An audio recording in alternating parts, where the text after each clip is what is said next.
down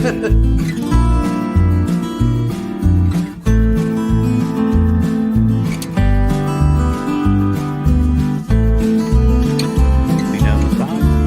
And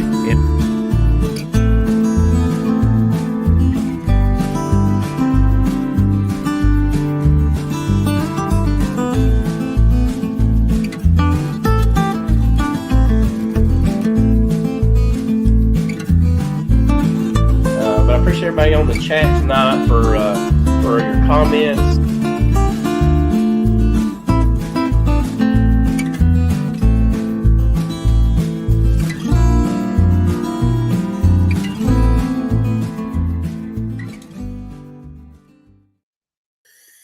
Happy Thursday. Welcome back to the Bee Connection. Hope everybody's had a good week. So far, it's been another busy week for me. It just seems like that's the way it is here lately. And there's nothing wrong with that. You know, you got a kid and there's just so much going on with them. You know, they take priority a lot of times in your life. So did get my bees this week. It was really exciting. Got to check all of them and see kind of where they were at. And colonies had really shrunk down. They're pretty small right now. Some of my nukes were a little smaller than I wanted. I seen some of them look about like a softball, maybe 3 frames of bees. So hopefully they'll make it. We're going to do some maybe a combine, because I did have one little colony that actually superseded the queen this time of year, and they don't have a queen. So, you know, that's part of beekeeping, I guess. And we will combine them with another stronger colony, and hopefully they'll make it through. But I still have probably 4 colonies that are kind of on the weak side that I think I'm going to put them on a couple of double deep hives of mine with a board with some screen to allow that heat to come up into those 2 colonies to keep them warm during winter. So hopefully they'll make it that way. That's my game plan. And we'll see how that works out, because every year is just a little different up here in the mountains. You never know what you're going to get. Temperatures are beautiful right now. Even after the hurricane, we kind of missed where I was at. Keith probably got more rain than I did. We missed up here in the mountains, got some good rain. Temperatures are really kind of on the low 70s. I'll pop that up right here right now. But we are going to be dipping down into the 40s coming up at night. So there's always a possibility up here in the mountains that we will get frost at that temperature. It's crazy, but it does happen a lot up here. So probably temperatures off in your area are a whole lot better, Keith, I would say, than what we are. You're probably at least, 5 degrees warmer during the day? Is that about right? Yeah, the lows they're calling for ain't far off of what you're showing there. Our highs are warmer, but yeah, tonight's the first night. Last night it got down to right at 50. The next 2 nights is supposed to be down in the 40s. So that'll be our first dip into the 40s this season. So, but today was beautiful. A little breeze blowing. It was about 70, 72 degrees, sunshine, clouds. It was a good day to get into beehives. Right. But so we did have quite a bit of rain, though. We ended up having altogether probably about 2.5 inches. But it came real slow over like 2 days. I don't think a ditch ran around here at all. It was just a nice slow rain. The creek's not up a bit, so it went in the ground. So that was a good rain. And you know, that storm looked like, looking at the radar, and people on the chat can tell me whether I'm right or not, looked to me like that rain was shooting all the way up to like DC. I mean, it was up in Maryland. There's a lot of room where that rain was headed straight north. So it was amazing how much the clouds were shooting up the coast. Yeah. So, but yeah, we needed the rain, so I was glad to get that. Yeah. Do you think that'll help the goldenrod any, Keith, or do you think pretty much what the goldenrod's going to do is pretty much where it's at right now? Yeah, I think it might help it a little bit. I know that the asters came in after the goldenrod. It might help them more than it does the goldenrod, but they're both blooming nicely down here right now. Seeing a little bit of ironweed, a little bit of that wing stem. Not as much of that as goldenrod around here that I see, but that little bit of rain might help a little bit, but the ladies, they were certainly busy. I've made a few shorts here lately, and man, it looks like springtime in the bee yard. The way they're flying out of the coming out of the hive like bullets. That's like you see in the spring. So I don't remember if they flew that hard last fall. I know they brought in pollen, but bringing in pollen and bringing in nectar, they look different, especially when they're leaving. So we'll see. We'll see. I know some of my hives have gained some weight, so that's a good thing. We'll take it.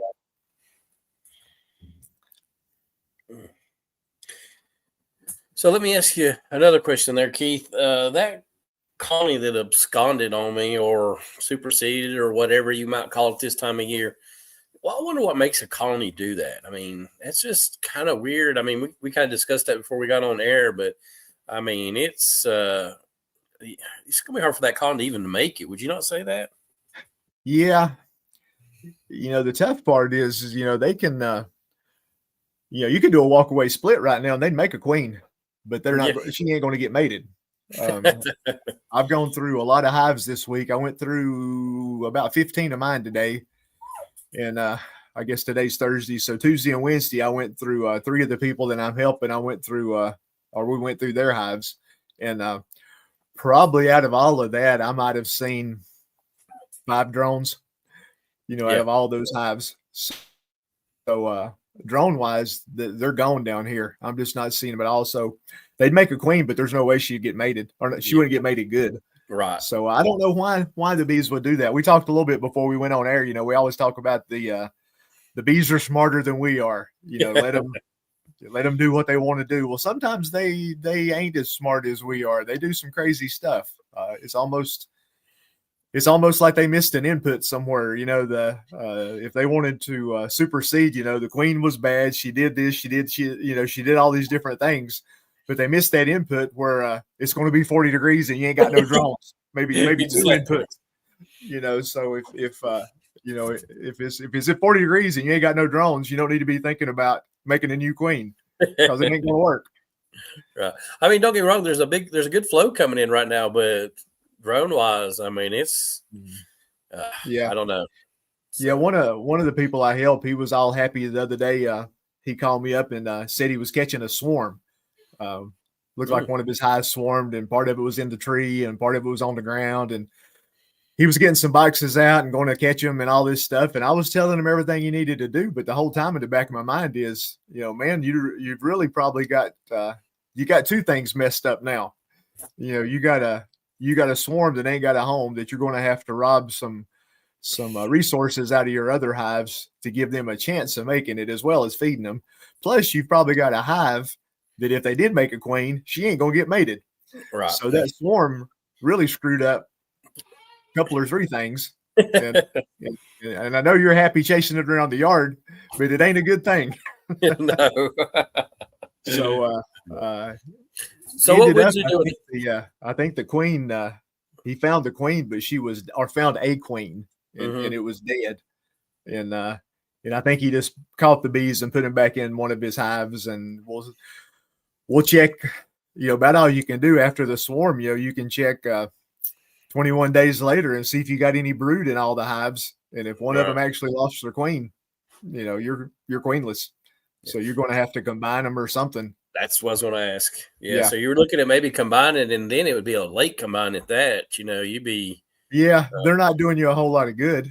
You combine them, it gives you a few more foragers for a few days, but really it's just more mouths to feed in a hive that you're trying to gain weight in this time of year.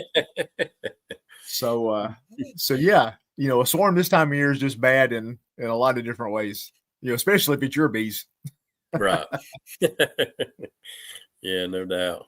But yeah, ain't no telling why your hive did that. But not a good plan. Yeah. I mean, maybe they said, "Hey, we're not going to make it through winter," but they're still probably not going to make it through winter with the weather, with or without that queen. You know what I'm saying? So yeah.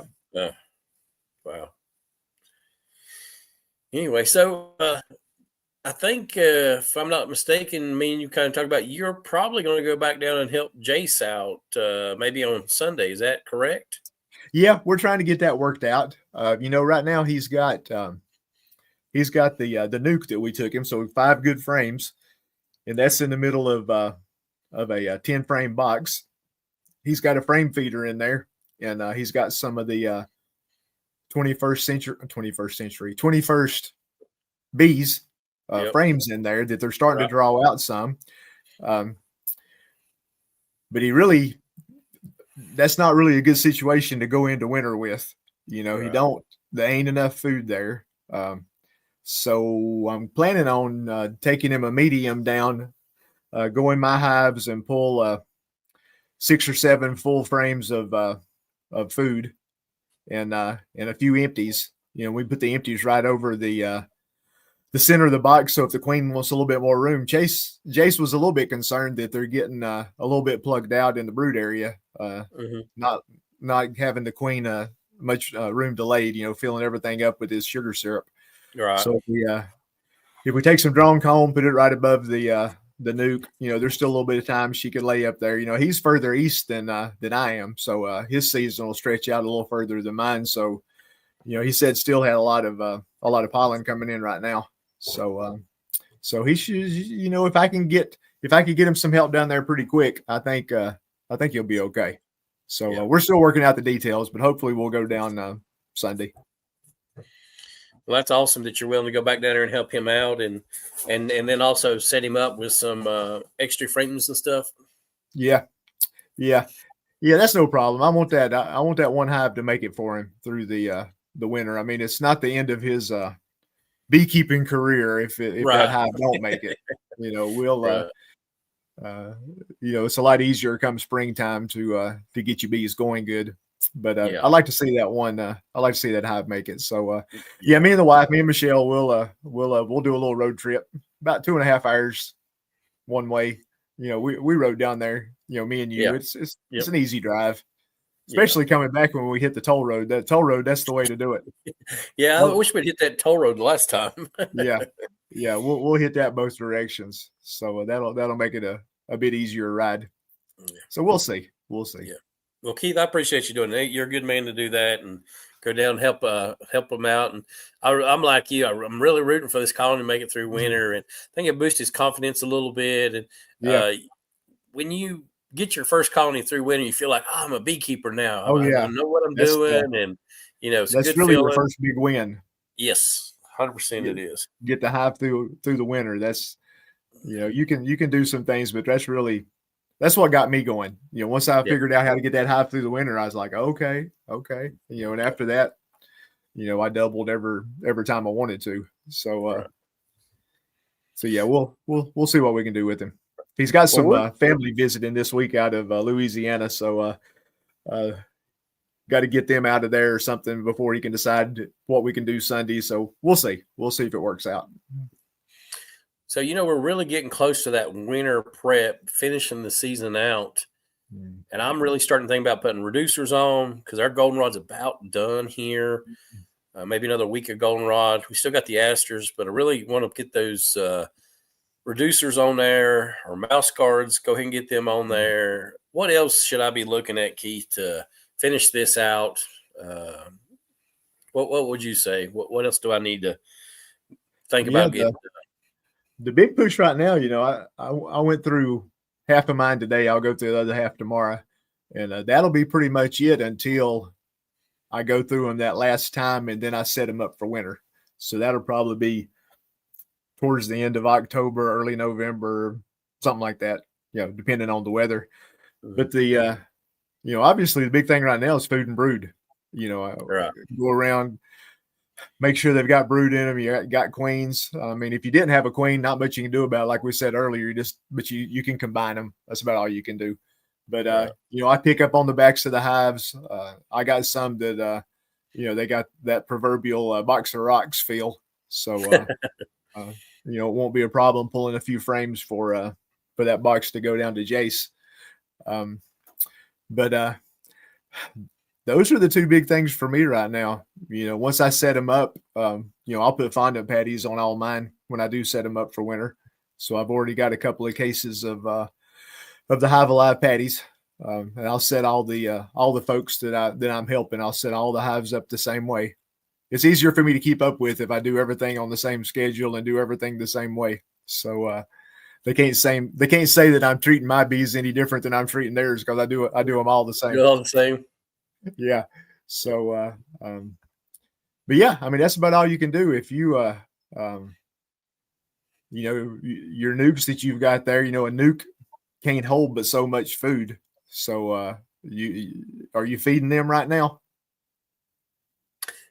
I am. I'm still feeding right now to finish maxing out. And that's something else I was going to mention. The other day when I got in my colonies, I did notice that there really wasn't capping any of the stuff that I had put in there. Is that a bad thing, or is that an okay thing if it's not completely capped going into winter? What's your opinion on that? I saw a lot of that going through hives this week. A lot of some of it would be nectar, some of it was sugar syrup. It kind of looks the same when you're looking at it, but the vast majority was not capped. Capped. Yep. It was just open. So I've always kind of looked at that. The bees. Well, it takes a lot of resources to cap it. It sure does. That's a lot of wax and a lot of bees of a certain age and all that good stuff.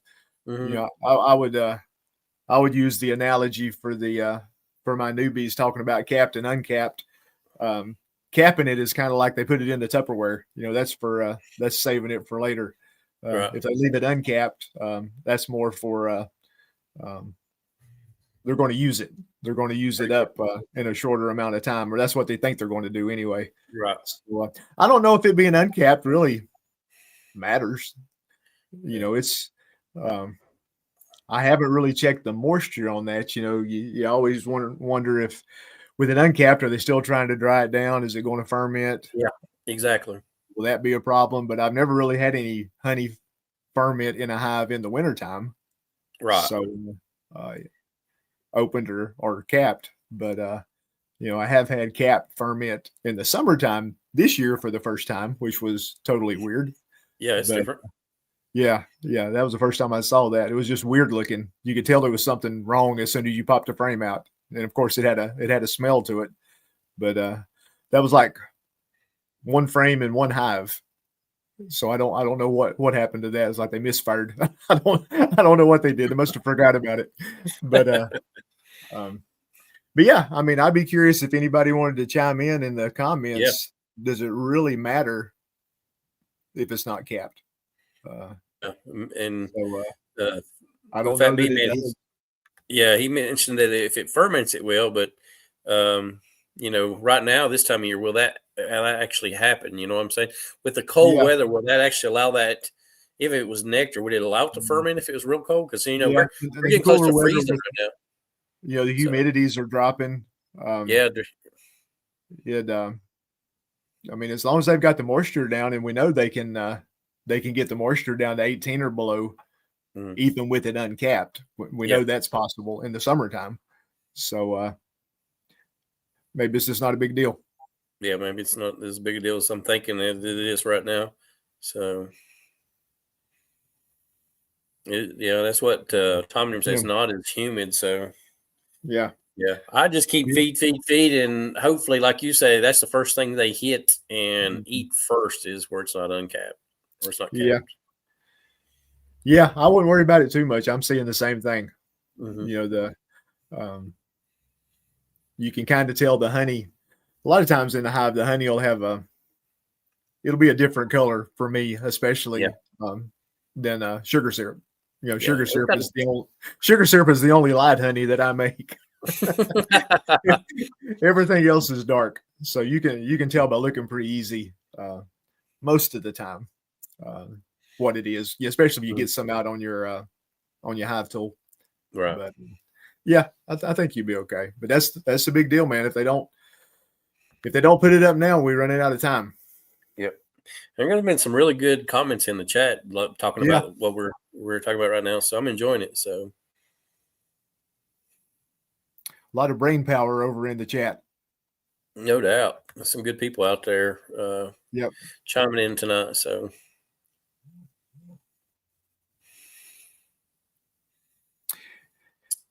yeah, I like that what Chris said. They're smart enough to know that the nectar is limited and they don't want to mess with capping it. They don't want to. Yeah. They don't want to waste resources to protect resources. Yep. Yep. No doubt. I've lost a lot of winter colonies to ferment feed. Huh. That's interesting. See what the fat Okay. and big man said there? Yeah. Yeah. Now he's in Georgia. he's up where it's really cold. Oh, he's up. That's right. He's in Canada, right? Yeah. That's right. Yeah. Yeah. He's in a whole nother. He's got a whole nother gear than we do.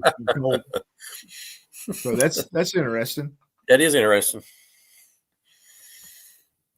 I have to get Brad on here to explain that just a little bit up there in that cold climate. So, yeah. I wonder if it's some kind of nectar that they're putting up that's really wet to start with, or if that's just Nukistan. Kukistan. Oh wow. Yep. Lots of brain farts too, Clay saying. Clay, you're killing me tonight, man. Oh Lordy. So okay, let's go back over here. So make sure they got feed. Should treatments, would you say your treatments are done right now? Or I like to treat a little bit around November. I'll still do some treatments then because of there's low brood and stuff at that point in time around Thanksgiving. And then of course food. If would you say that you would go ahead and put? I had a lady of mine to call me up and said, "Hey, should I go ahead and put my pollen patties on the top? Not pollen patties, but the fondant.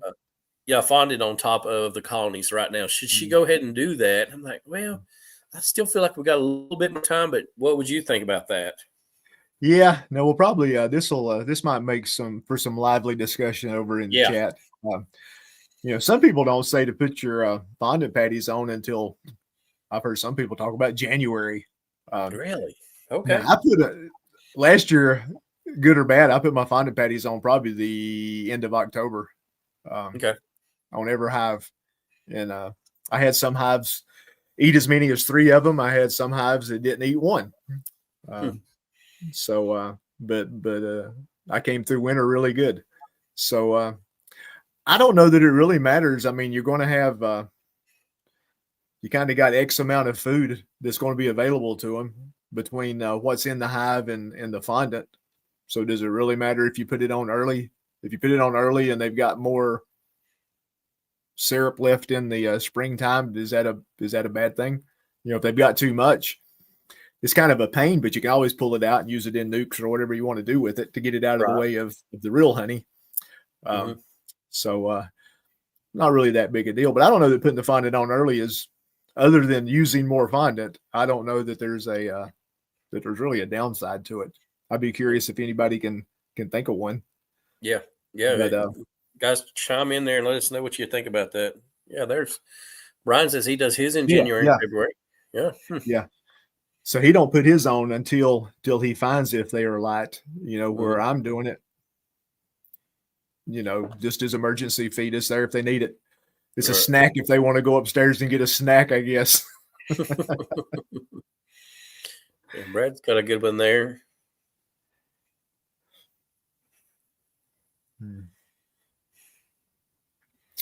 Yeah. It saves money. Yep. And then Tom and Melissa say the bees go for the fondant before stores. We don't put fondant until January. Yeah. I knew a lot of folks will probably pop up and say to do it later than earlier. But I don't know. I had good luck.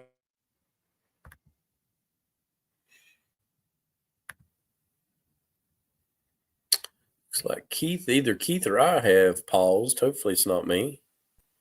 Oh, where did we go? There we go. I don't know if it's me or you paused. One of us did. I don't know. So that's a Mystic gear. So, yeah, DC's talking about. Remember that one I had that just kept eating and eating and eating.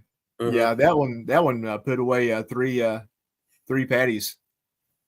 They were a fondant eating machine. They had a sweet tooth. Looks like 21st Bees going to be in Tennessee if anybody's at the Tennessee conference while we're talking about pollen patties here. He said stop in and say hello. So absolutely. Yeah, and what Brad says there too, that's definitely true. Syrup is cheaper than fondant, no doubt. No doubt. Now, if you buy the fondant by the case, it's a whole lot cheaper than if you just buying a few patties. But if you buy enough, that you get free shipping. Right. Plus, you've got some 10% off codes that are out there, like Castle Hives. You can use Brian 10, Fred. You got Fred 10, and you get another 10%. So all that helps. No doubt. Now, one thing that you were talking about, what do you need to be looking at right now? Now's the time to be condensing your hives down if you've got a lot of extra space. I noticed probably a couple of mine that I went through today. Next time I go through them, when I winterize them, I'll probably get rid of a box on each one of them. There were enough empty frames in two of the mediums. I could get rid of one of them. So bees like to have plenty of room in the spring, and it seems like they like to be squished in the winter.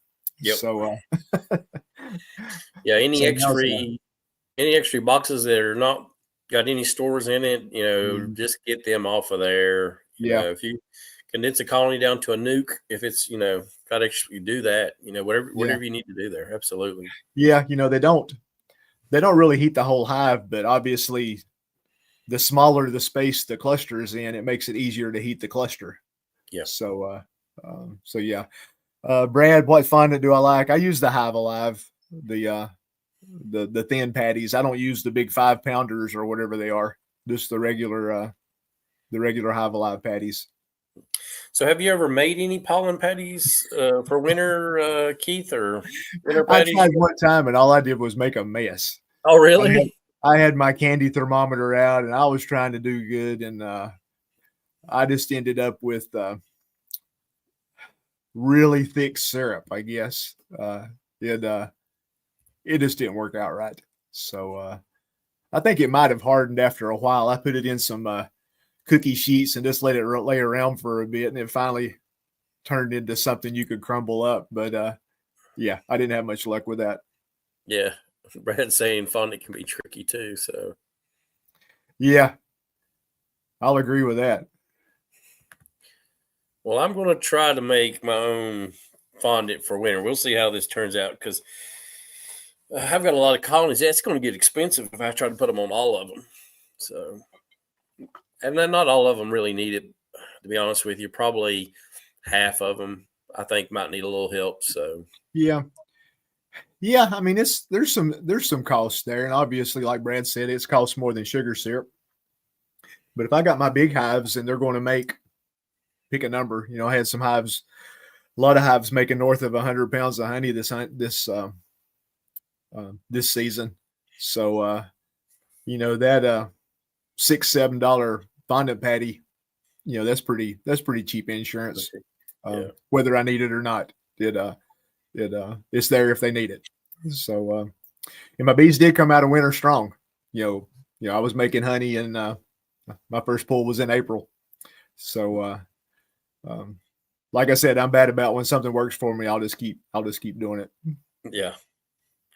Looks like the wife, I guess is she saying if I make the patties, I'm going to move to the barn? I don't know exactly what she's saying there. Or maybe she's saying I'm going to move you to the barn, Rick. So, yeah. No, I got to be careful what I say on here. Ricky might be a better cook than I was. I tried hard, though, man. I had my little candy thermometer, and, doing a lot of things. I didn't have a clue what I was doing, because you got the soft crack and hard crack, and y'all got all this stuff, and I was trying hard, but it just didn't. I can build a half track, but I can't make fondant. So a man's got to know his limitations. Yeah, I agree. I'm with Russ Copeland. Let's let Matt make it, because he made some of the best fondant that I put on my colonies. It was great. Yeah, Matt was on fire. I remember hearing about that. Yes, he sure did. We'll have to get Matt back on here and let us know how he's his little trick of doing that, because the packs he made me were great. They fit right on the colonies really well, and the bees loved it. Whatever mixture he was using, they loved it. He needs to do a video of making the fondant. He can be like the Julia Child of beekeeping. Exactly. Yeah, and the Unlikely Beekeeper said they're going to make their fondant this year. Doesn't require heat. Yep. Yeah, and I've heard DC talk about a fondant that you don't have to use heat. So that might be the ticket. Yep. Yeah. So Matt says, I know a guy making fondant in bulk. So maybe that's him right there. So bulk for all of us. So you just bring us enough, Matt, for the conference. That way I can put it on after the conference.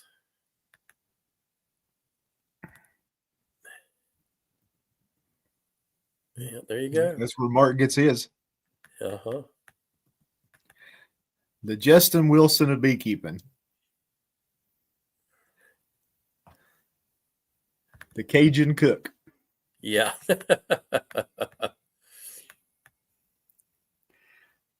You have to use less heat, but you have to use more acid, according to DC, on the making the cold fondant. All right. So here's a question for the long hive.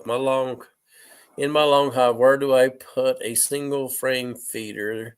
There are 4 frames at the entrance with honey, pollen stores, then 8 frames of brood, then 8 frames or honey.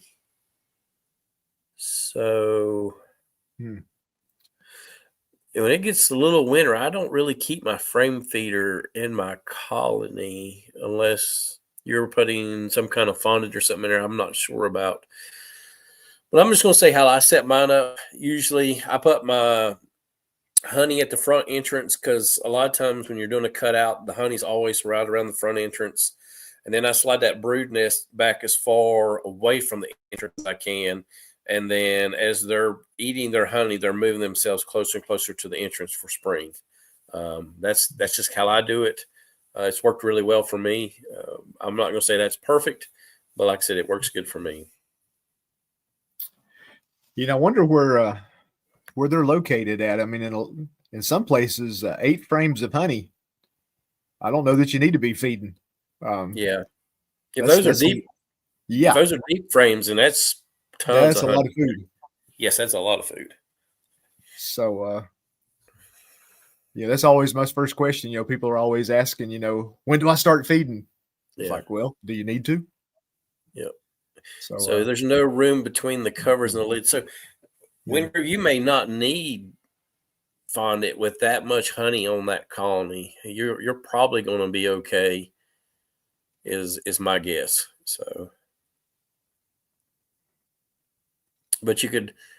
What was that Jace had? He had some kind of weird fondant feeder, did he not? Am I right about that? I used I had what I called a fondant frame, where I took I just took a regular, all mine are mediums. You could do it with the deep, but I just took a frame with foundation and laid the fondant down, cut it out the same size as the frame. Yeah. And then stapled a piece of screen over it, our regular screen like we use on everything. But right. And they loved it. The bees cleaned them out. That way you could just stick the frame down wherever you wanted it, right in the middle of the cluster. So that worked really good. Samuel Charlie says he's in California, Northern California. Okay. So it's pretty warm there. So I think that's a lot of feed in California, I would think. Yeah. I know it gets colder as I guess they get in the northern area, so maybe. But how would you know whether a colony is getting bound up right now, Keith? That you're putting too much feed on, and they're just bound up too tight. What would you say about that? The big thing I look for is when you start. Obviously, if you're pulling out full frames of brood, you're doing fine. But it's when you start pulling out frames that are kind of spotty, but then you start looking, and in between every spot is a shiny cell where they put nectar in. So then it starts making me wonder, which came first, the chicken or the egg? Did they get the nectar in there before the queen could lay another egg, or did they put the nectar in there because the queen didn't lay an egg? Right. But usually I kind of side with the queen. You know, if I look at a frame and it's got some spotty brood, but between all the brood is full of nectar, that's when I start worrying Okay. that they're getting plugged up a bit. I don't know if that's right or not, but that's kind of how I look at it. Yeah, I kind of look at a lot of times is how many bees are in the colony, and is that the right size cluster for the size of the colony? Does that make sense to you? And as long as I feel like there's enough brood that would be hatching out would make that ball about the same size. Mm, I don't know if that's the right way to say it, but like a nuke, I'm still looking at, she's at least needs two frames to be able to lay on, I think. mm, You know, mm. we still going to have honey across the top, you know what I'm saying, some pollen around it, but for the most part, that's the way I feel. A deep, if it's down to 5 frames, I feel like that's okay. If she's got that much room to still lay. So Now it's interesting. You know, we talk about um, you need to pay attention to where you're at and what people are saying. If you look at what Brad's yes, saying there, you know, he true. prefaces it in my climate. You know, Yes, that's what he's shooting for right now. He's not as much worried about brood as getting them full of feed. Um, yes. you know, then on down, ideally, by the time I'm done feeding, which will be this week or two, there will be zero. I guess that's supposed to be zero brood left in the hive. So Right. he's an area that goes broodless. So Mm, obviously, if you don't going to have any brood, then that space needs to be used by nectar or right. feed, sugar syrup. But but further south you go, you're not in that predicament. You're still wanting room for the queen. You want her still making winter bees. Um, so here we go again. Yeah. Location. Exactly. And Mike's got a question or a kind of a question. Says DC Dayton is making that new pollen patty feeder Mhm. frame.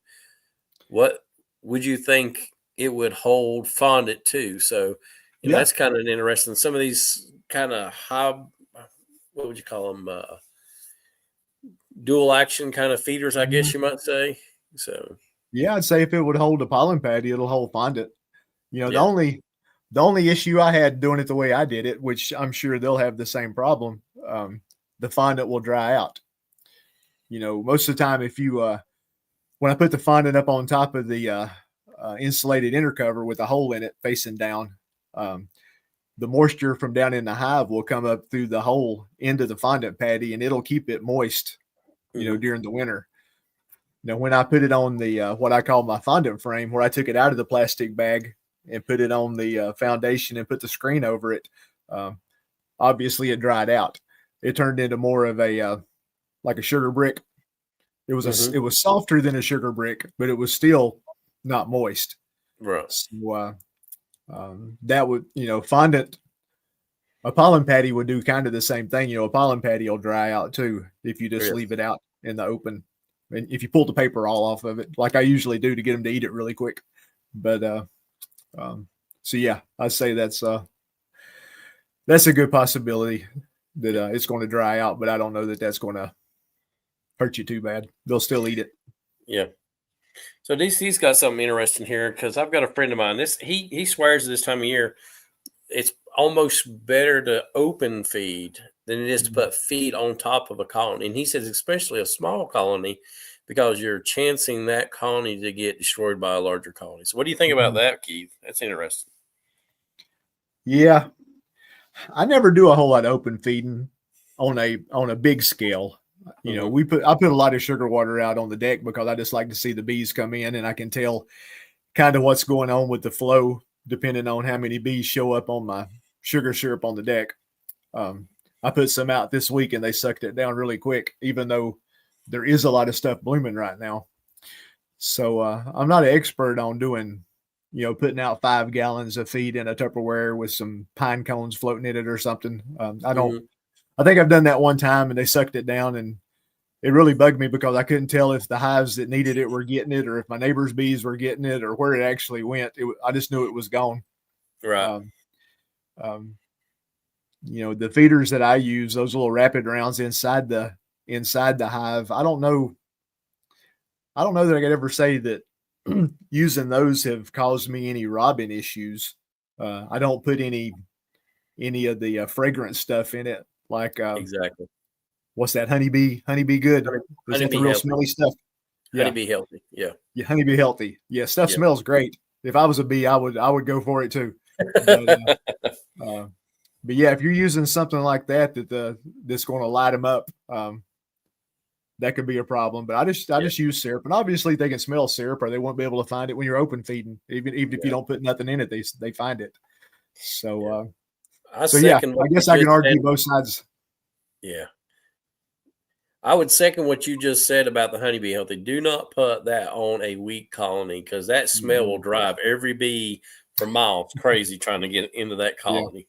yeah. If you can smell it, it's knocking their head off. Yes. So yeah. So 21st has got it. Question or But the open feeding, I don't really do that with syrup. Now, if I'll put, when I put wet supers out, if I'm not going to put them back on the hives, you gotta do something to get that last little bit of honey out before you store them so they don't mold.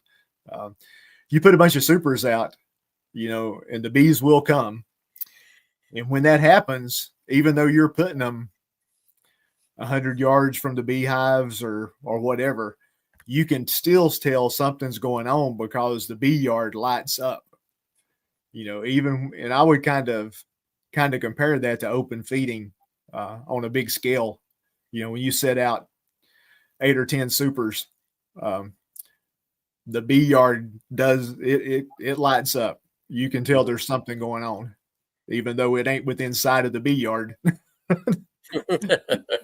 You can tell they have found something. So Yep. so even open feeding is going to cause a disturbance. I'll say it that way. No doubt. So it looks like we have Jeremy with us tonight. And if everybody is as excited about the expo as I am, I'm every little detail that's posted on their website, I am glued to here lately, and lots of little starting to get some like discounts on their site and stuff. Mhm. So it's good to see that stuff rolling through. So Yeah, I'm excited about the hobby. What about you, Keith? oh yeah, we had they put the notice out. What did it say? 100 days till Yes. Nobby. Didn't that come out Yes. yesterday or day before? Hmm. So man, it wasn't long ago. The clock was at 300 days. Yeah. So yeah, 100 days left. So it's going to click off quick. Yeah. But I hope oh yeah, Jeremy's ready. I I'm don't know if looking he forward to is. it. Yeah. I can't wait to you get in line and then the line moves the whole time you're there. You never stand still. Then you whoosh Yeah. through the line, you grab your credentials, and then you can't wait to walk through the doors onto the floor. Because you've probably seen folks that before you even get there, but as soon as you walk in the door out on the vendor floor, then it's like YouTube comes to life. It's Yes, it does.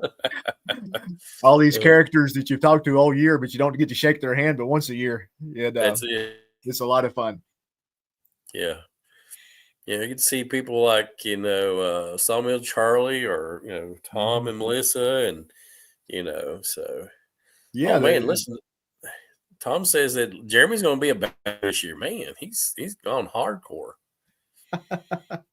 Yeah. Jeremy, have you heard anything from Steve Amos lately? Yeah. Yeah. Let's know. I've contacted him and can't get a hold of him, or maybe he's just busy. Yeah, I mean, when you say the word bouncer, I thought of Steve, but Yeah. he's a big boy. But we hadn't heard from him lately. No, Hey, we haven't Charlie. heard from. Yeah, Charlie. Yeah, we hadn't Hey, heard from Steve in a while. Yeah, Jeremy ain't heard from or hadn't heard from him either, Keith. Has anybody heard from Steve Amos? Anybody in the chat? Let us know. We've been talking about him and thinking about him. Yeah, last I talked to him, he was very busy. He don't live too awfully far from here.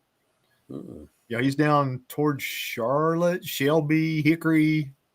I can't remember. Down that way somewhere. But who's that?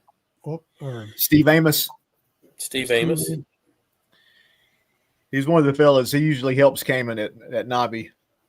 big fella, beard, Mm-hmm. real nice guy. Oh, Michael's going to get me a vendor pass, and now Tom's worried about it. I'm sure Tom and Melissa, I'm sure y'all are better salespeople than I am. So you don't have to worry about that. Yeah. And we also have the dinner, and I heard Charlie was going to be like, break dancing and all that stuff. And here's the flyer for that. Now, listen, folks, you can scan that. It is free. There's no charge. Just lets us know how many people are coming so that we don't overbook it. Melissa is awesome by making a little flyer here. I have not scanned it yet. I've got a few people coming. Last time we was at maybe 57 coming. So if you want to be coming to the dinner, scan that, and that'll kind of get you registered, and that'll let us know that we're at a good pace. The venue is booked. You don't have to pay any money. If you want to donate some money, you're welcome to do so. We're looking at maybe doing pizza or some kind of food. If you want to bring something to share with people, that would be great. I'm going to try to get my wife to make some super hot guacamole, so burn everybody's tongues off. So I hope you can come and enjoy being with us during that dinner, because the last times we've had it, it's been great. So, and you can see Charlie dance. So, Yep. You going to be playing any music there, Charlie, or? No, I don't think so. No. It should be a good time. Yeah, I think. It has been for the last 2 years. It's been good. Yep. It's always been great to be able to meet everybody in a setting where you're not rushed around. You can have 2 or 3 hours, talk to everybody, get to meet people that you never met in person from the chats here on the nightly chats. And yeah. and that kind of stuff. And that's what I like about it. Mm-hmm. It's like I said on here, I don't know, it was Friday night or Monday night, I guess maybe it was, where I got to meet Mike from Easy Oxalic Acid. Yep. And met him there at the dinner party that night. And then the next day, I spent about a half an hour at his booth talking to him and, getting his background and stuff. And then he later came on my show. I told him, you need to come on my show and get the word out on his products and all that.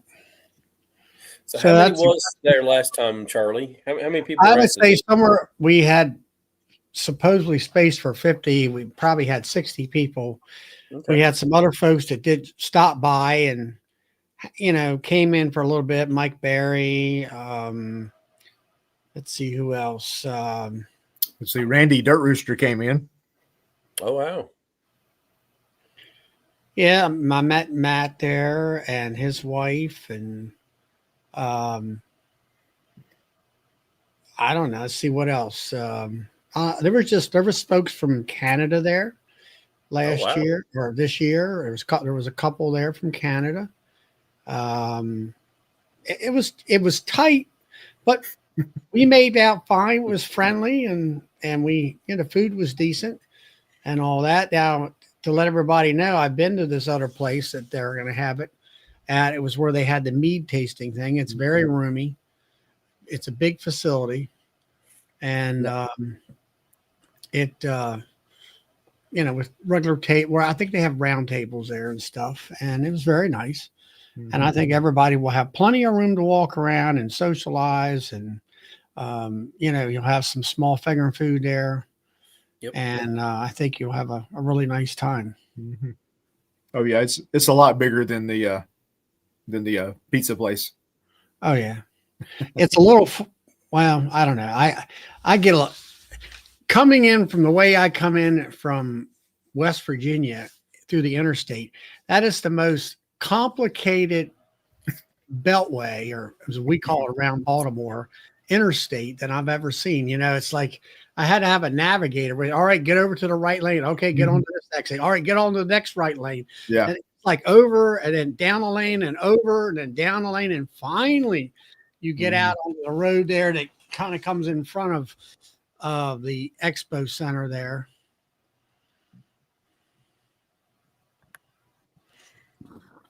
So how many people are in the chat tonight that will be going to the Navi? I'll be kind of interested to see.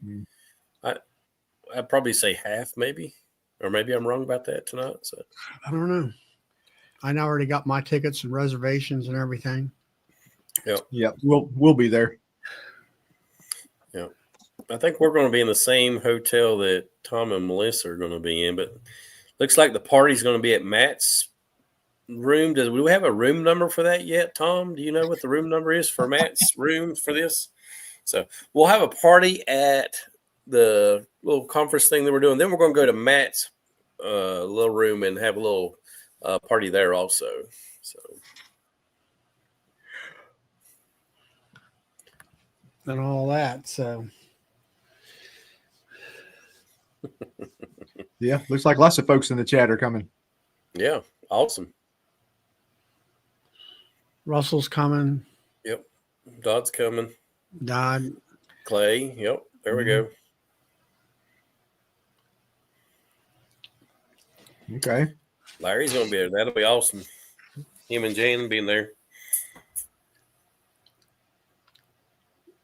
Yep. 21st is going to be there. Like I said, YouTube comes to life. Yeah, Michael's, absolutely. 100%. Michael and his friend. And they're going to be nice enough to post his room number, so that'd be awesome. Jeremy's going to come over to Matt's for a little party too, so it's going to be awesome. That's the way to go. Yep. Rhonda's going to be there. John will be there. Awesome. Wow. Yep. Good percentage. Yeah. Hopefully Jace will be able to come. Jay. Yeah. Yeah.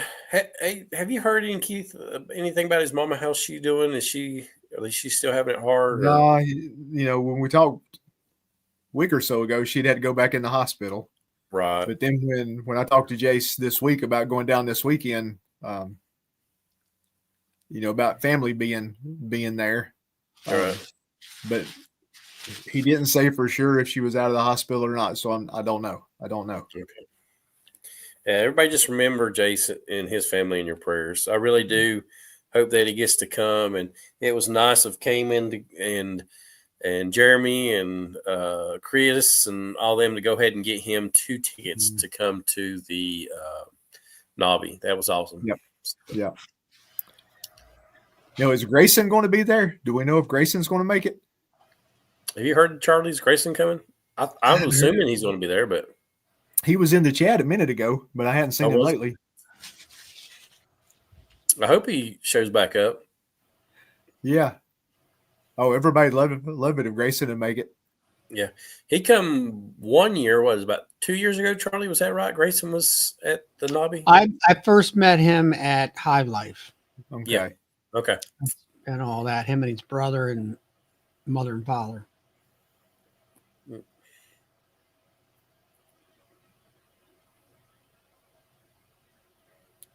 So Jeremy's saying, what is it? That is my plan unless he's talking to somebody else.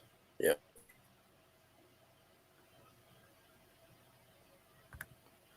Is Jeremy, are you usually doesn't Jeremy work at Navi? Yeah, he has to work. Cayman makes him work. Huh? Yeah. He'll be there. Yeah. But I think what Jeremy's saying, he's going to come to our party and not go to Cayman's party. I think that's what he's saying out loud. Here on the chat. That's what it is. Yeah, our party's better. Yeah, our party's always better.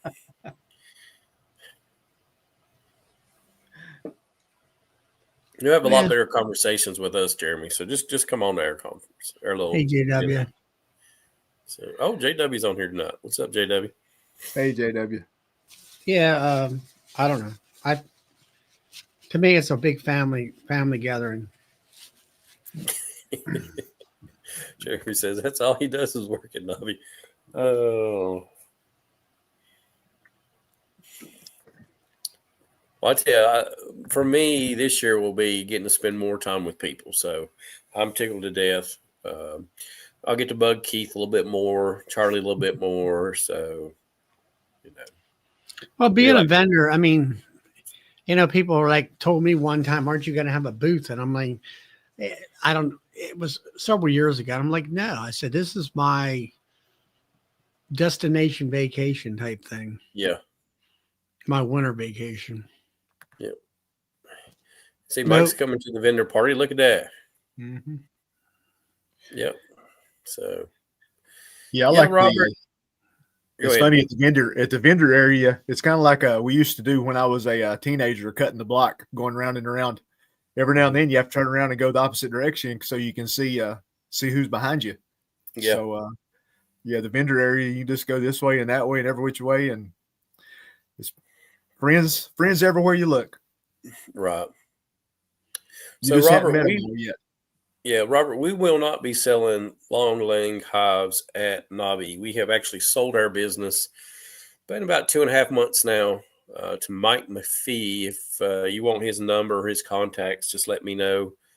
You can send me an email, and I'll try to get his information. He will be in Michigan in November is what he told me. So his building is still not built to produce the long legs, but he will be selling them coming up. So he has all my blueprints. I'll be at 21st Bee's table there, as you see. Yeah, I saw that business opportunity there, Charlie. Yeah. Yeah, if you could do 3 or 4 an hour, that's decent money. That's decent money, yeah. Yeah. Yeah, that's included photograph op too. Oh, wow.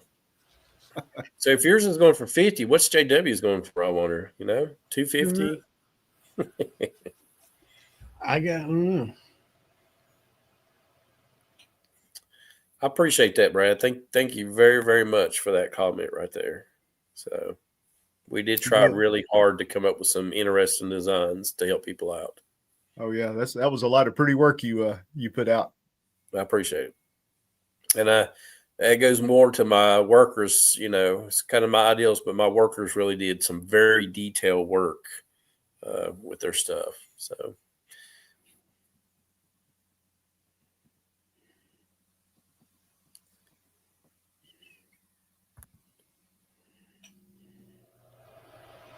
Yeah, JW is he hasn't been coming on. He's been trying to help out some at their local junior stuff.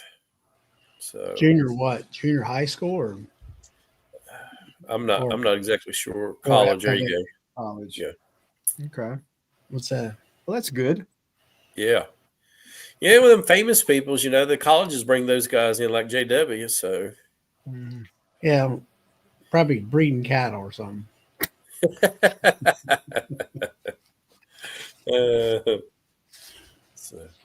Charlie, Michael's he's cutting on you. Michael's taking your profits.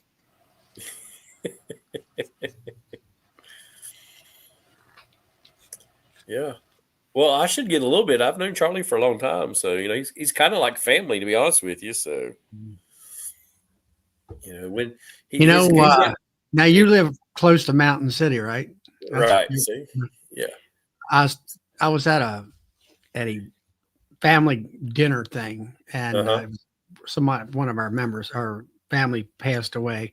It was the next day type dinner thing, and so I was saying it was my sister was there, and we were talking, and I was saying, I says, friend of mine, he's going to play the Grand Ole Opry here come this past April, and I said another guy I know, he lives down in Mountain City, and he's going to be on there for the 5th time. And my sister said, well, she talked to our second cousin down there. She says, he said, there's a country music singer that lives in our great grandfather's house down there. I said, well, that's got to be Cody Norris.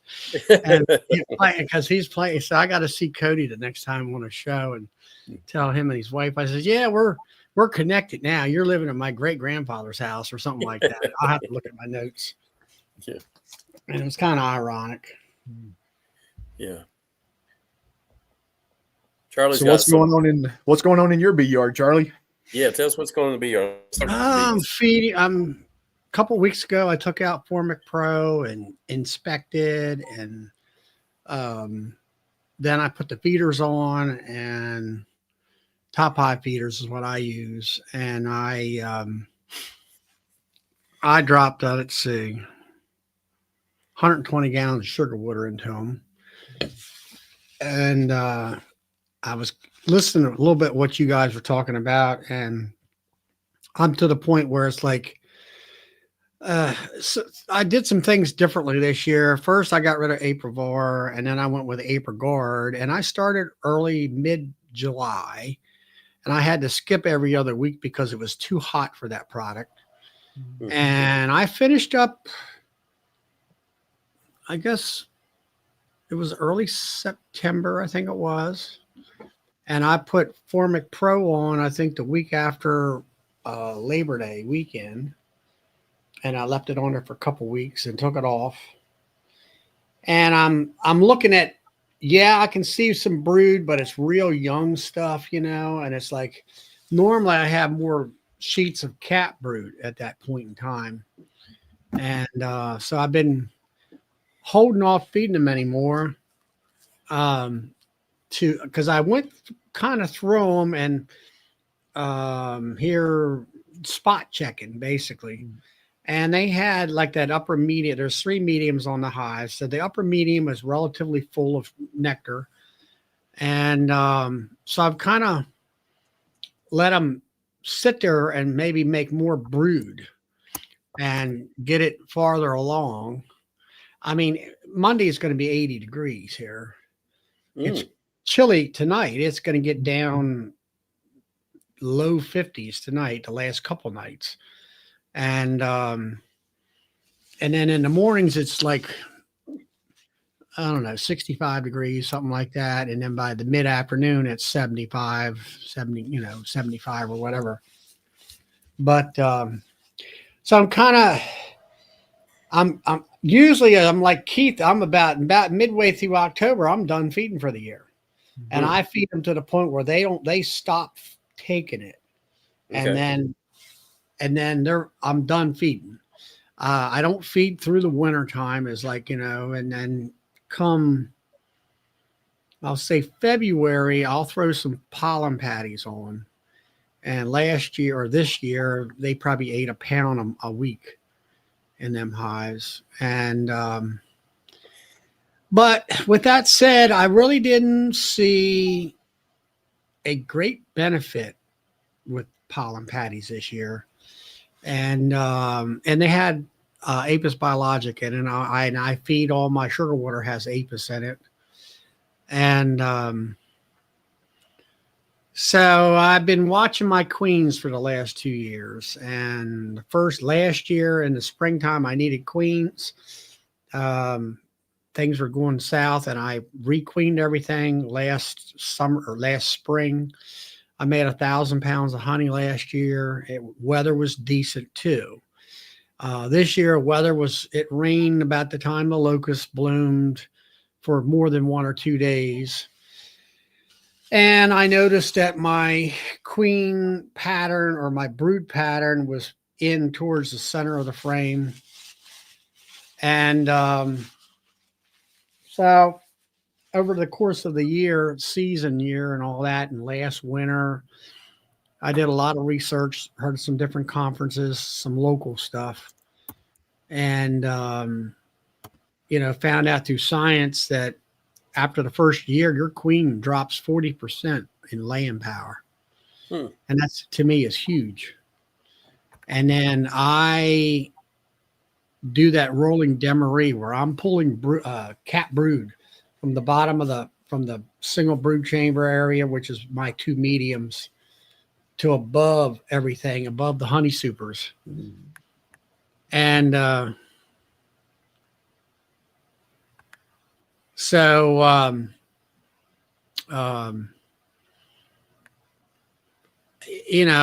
had it this year. I had the queen last year. You put them fresh queens in there. I struggled to keep up pulling frames of corner to corner cat brood. And she laid up every spot she could lay in.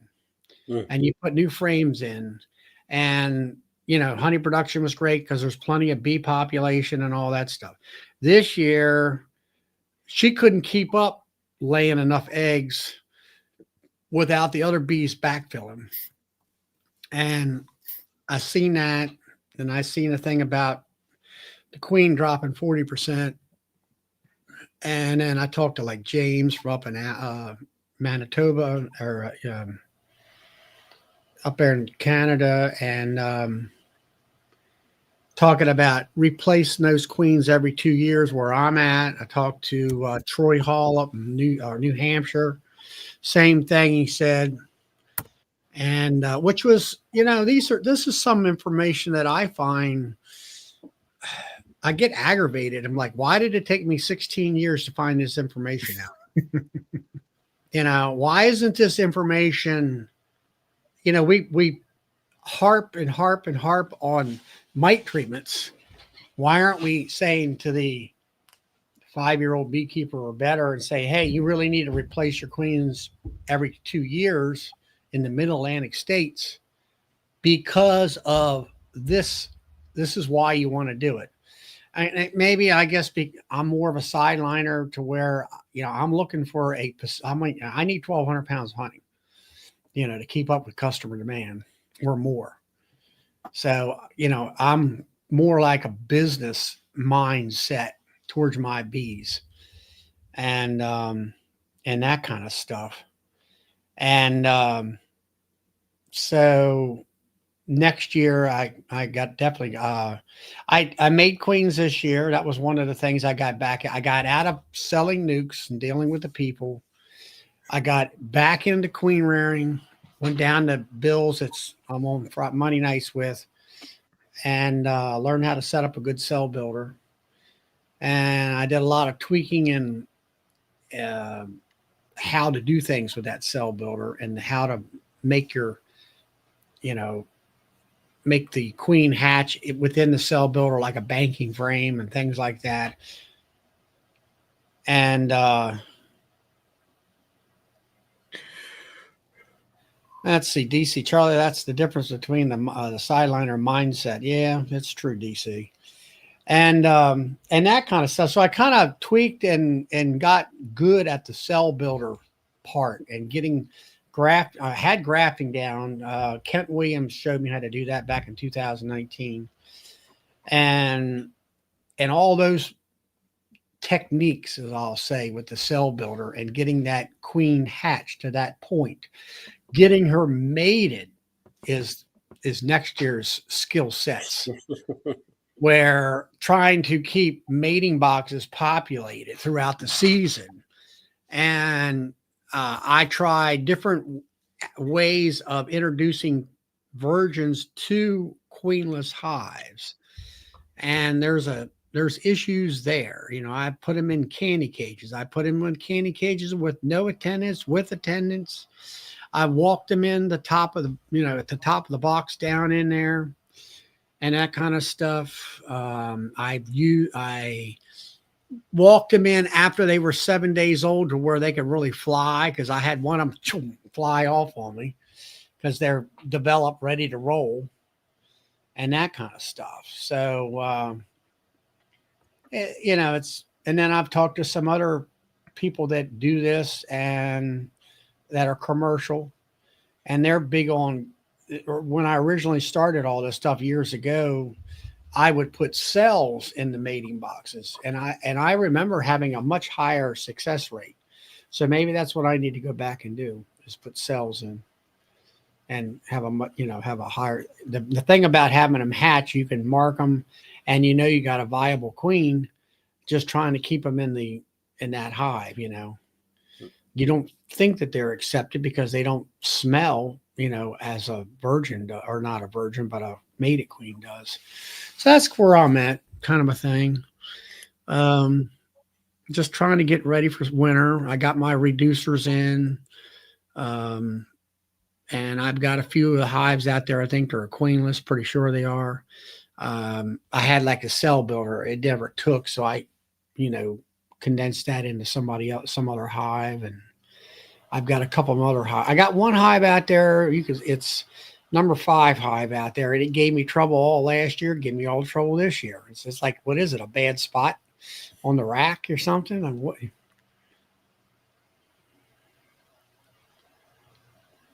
And let's see, marking might aggravate some hives, and they do not keep the queens.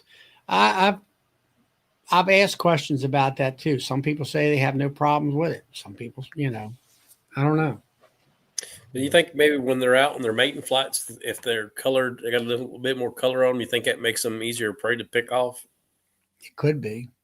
I don't know. Some people talk about dragonflies. I don't really have, I don't have a dragonfly problem that I know of. The only thing I had here lately around here, I noticed a lot of darned old barn swallows. And I'm wondering whether they're eating my bees. I don't know. Fondant Matt is selling his body to the highest bidder.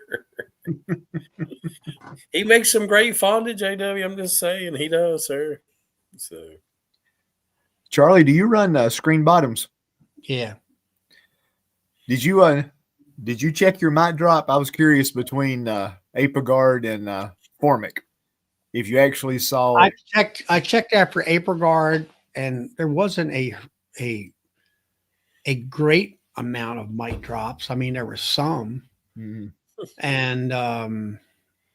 Formic, I don't seem to have a tremendous mite drop with that product. I mean, I look at Formic as a brood treatment. It's not a thoracic mite treatment. And Apogard was totally new to me. And I started out with 25 grams, and it was too hot the next week. And then the next week, after the third week, was 30 grams. Then it was too hot the next week. And then the next week it hit in the mid 70s, let's say 75 degrees. And I hit it with 45 grams, and I finished and all that. So and I'm looking at I'll have to say, that's the first time I've ever seen any product really shut the queen down. And everybody talks about Formic doing that. And I'm like, I really hadn't, it might have shut her down a little bit, but usually she's back up and running. And the other thing I'm questioning myself is that, I mean, definitely I know what to do now. I know I know that if the temperature is between 80 and 85, it's okay to put it on. Now, if it's 90 and above, I won't put it on. But I think that I'm like, okay, do we spread it across 3 weeks? If we can do that, then we're going to put 35, 35, and then 30. And that'll be our 100 grams. And I'm wondering whether small doses is not as detrimental to the hive, to the bees in general. I didn't see any dead bees or anything like that, and they took it well. I mean, you could go in there with 35 grams. You go back 5 days later, it's gone. And then I've had them where I had that next week it would be hot. Well, I went ahead and took the cards out because they would chew them up, spit them out the front door. And I took some dosages over to my neighbor that helps me harvest. And I left, of course, over there, he leaves the stuff in there. He doesn't touch anything unless I poke him to get things going. And they started taking the mylar off the cards and, chewing the cards and all that stuff and all that. But I'm going to, that's going to be my program next year is 3 doses over hopefully 3 consecutive weeks if we can get it done. And all that, but I didn't see much on the Formic Pro. Now, when I go in there, let's say November, and hit them with OA, that's when you'll start seeing the mite drops and all that. But see, I treat through the winter time as long as it's around 45 degrees, a couple times a month.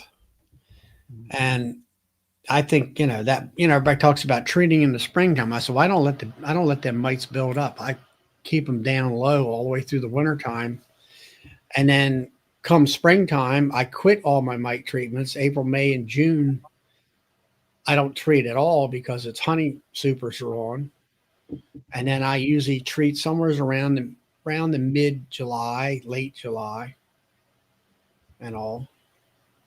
I think it was around the last 2 weeks of July. Now they got this here new product at Nora Mhm. from Man Lake. Yeah. And I watched the video today. So he cleared up a lot of application questions, or more so, not questions about applying it, but what I read months ago on it, that it's like, it says it's basically a 3.5 or 4 month treatment. Well, that's how long the treatment lasts. It's the application. You're basically putting a sugar bag on there with perforated holes. They drink the sugar down and deposit it, and then they make brood food, and then it is eaten by the varroa, either through the bodies, or either sucking through the bodies of the bees or whatever. And then that's supposed to let them not make any more baby varroa mites. But they were saying that bag, or those 2 bags that you put on there, within a week's time or less, they're going to be empty. Mm-hmm. And then you go back to, let's say you put it on there for a week, and then you come back the next weekend, they're going to be empty. You pull them bags off, and that's the end of the application of that treatment. Where I watched it, it's out on YouTube. Man Lake's put it out. Yeah, I think it's on Man Lake's site. It's on Man Lake's site. But they hadn't really offered any data yet, have they? It's about 75 or 80% effective. Something like that, I think it was. It's approved by EPA, but it hasn't been approved by the local states. So when they do that, then you can buy the stuff. I do know that part. Now, price-wise, it seems a little expensive. I don't know. I don't know what the price is. I didn't see that part of it yet.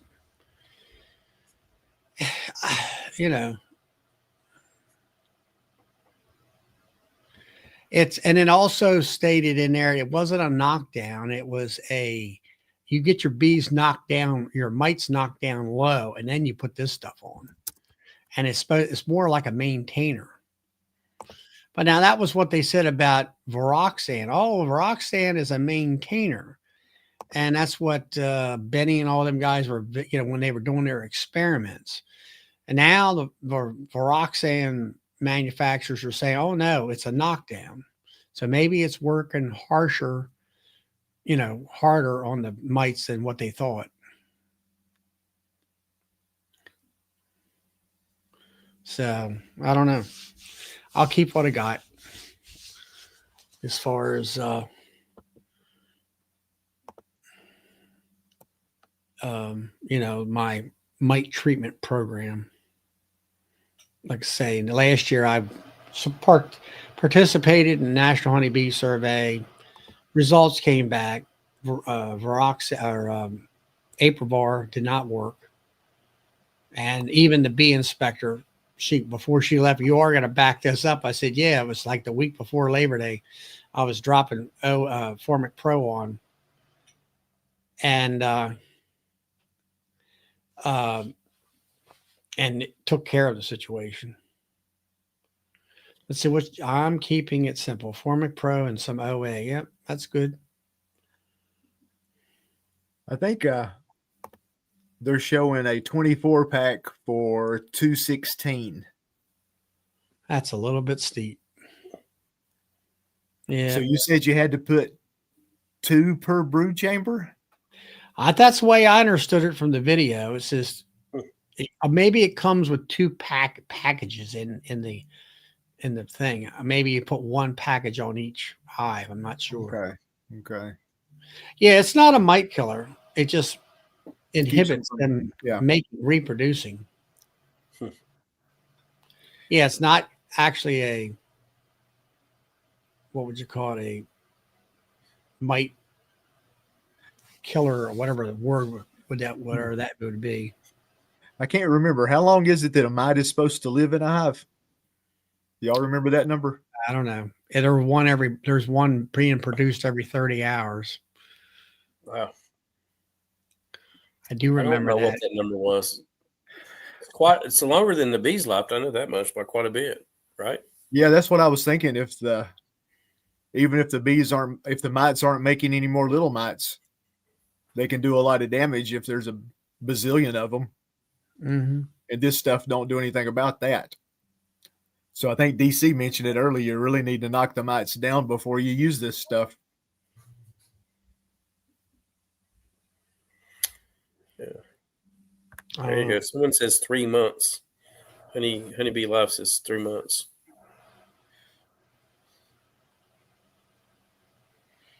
Mm. Has anybody here used Super DFM as far as on a regular basis?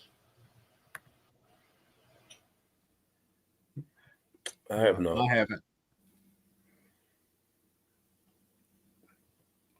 I put some on Yeah. my hives the last couple months. Yeah, there's might be I had one other fellow. I forget who it was. I don't know whether it was Brad or who it was. We talk about killing mice. Why don't we talk about treating for viruses? Mm-hmm. Why don't we make a product to treat for the viruses? That'd be interesting. Never thought about that, Charlie. That's a good question. You know, I mean, you might have the mite, but if there wasn't no viruses, I don't think the mite would have killed our bees as bad as they do. So if we breed some, yeah, interesting. Did you guys watch Benny's latest video last Sunday? I did not. Did you catch it, Keith? Yeah, that was the one on the Probiotics. the probiotics. That was a big question of mine about Super DFM and those types of products, which are probiotics. They always talk about gut health. And I'm thinking to myself, in my mind, all right, they go to the bathroom better, okay, what's the big deal, And Peter used it. Yeah, that was more of a comparison, almost like bees and humans, where they have more good stuff in their guts. Yeah, well, see that science person from down there at Georgia University, for me, his talk, he finally told me enough detailed information to give me a better understanding why you would maybe consider using that kind of a product. And the fact that mites are,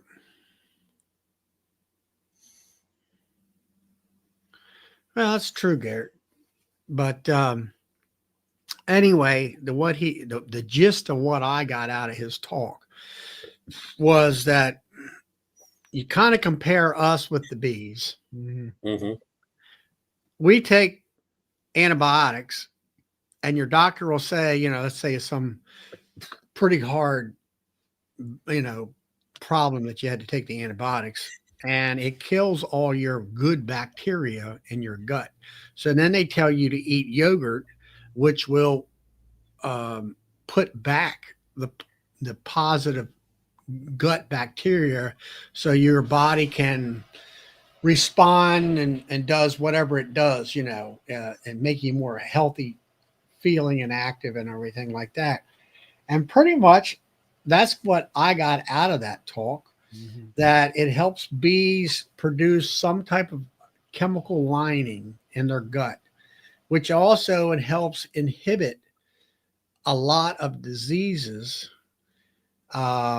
like I talked to Nancy. She said like that shiny black bee paralysis virus. You know, the hairless bees that you see in your hive. Sometimes they're black and they're shiny looking, and that it helps out keeping that away. Chalk brood, possibly so a little bit of nosema, things like that. So, you know, because a lot of folks will just say, well, they look good. I'm like, that's an opinion thing, you know, that's not, I want a little bit more than an opinion if you're going to spend any money on that kind of stuff and all that. You know, based on Bob's video week before last, he should have the results of his big test this coming weekend. Because he said it would be 2 more weeks from then. So I'll be curious to see how that plays out. Yeah, because he, you know, to me, what was that? At least 1,000 hives. He tested every one of them. Yeah. There's going to be a lot of information there. I mean, it's Viroxan versus a Canadian strip versus a homemade strip. And then putting between the frames versus putting across the tops of the frames. Then he's also got data coming in. Is Greg Roberts in on that study too? Is it Greg Roberts? I think he did something about that. Yeah. Yeah. And then, like DC said, he's using Super DFM, and I actually, he was on somebody's chat, and I asked him a question, you know, at the time. That's been months ago. You know, did he see anything? And he said, "No, the jury's still out on that."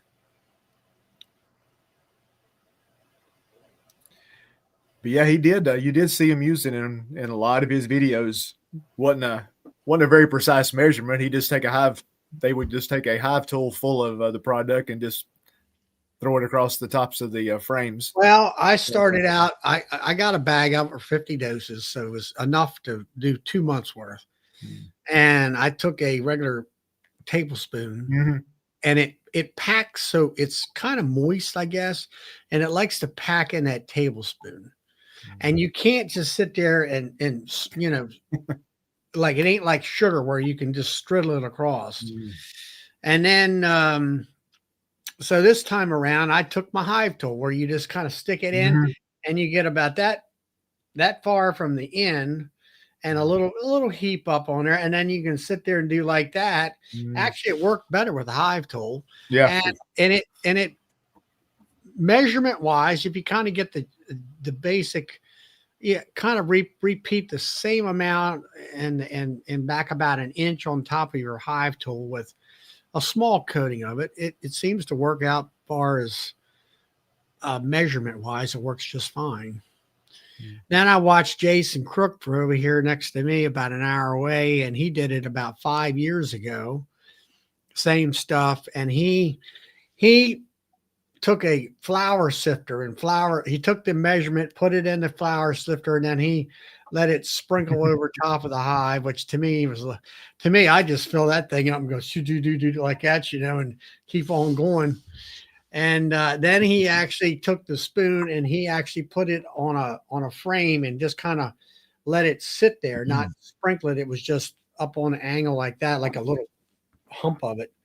And both hives, it was all gone. They either consumed it, did something with it. So I don't know. I don't know whether it's an